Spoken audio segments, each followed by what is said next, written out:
on. I'm like, oh, the hayride, a hayride. And it said, okay, let's sign up for the hayride. And we were on the hayride.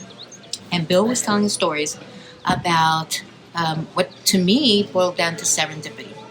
And it was the fact that he bought this place. He and his sister bought it because they were here at the right time, at the right place, and somebody called them at exactly the right time so that they could purchase it and then preserve it. They didn't want for this place to be developed.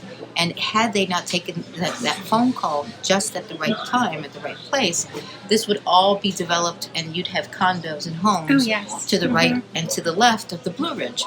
And I said, wow, an amazing story. And he kept on telling the story. And he told the story of, but when we got here, there were guys and they were dressed in 1700s garb and they were recreating something. And I said, what are you recreating?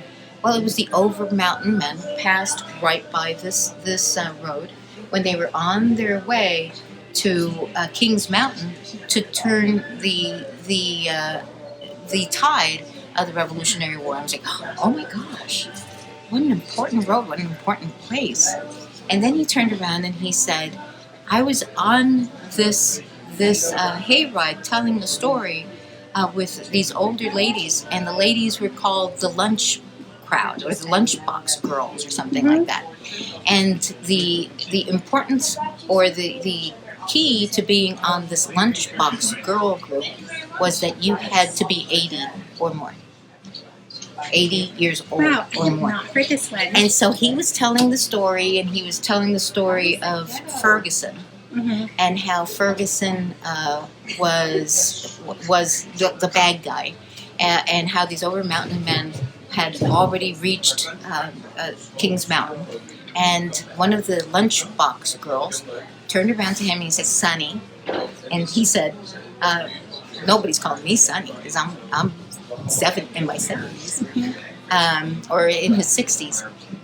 And this older lady said, honey, the best part of the story is that your great,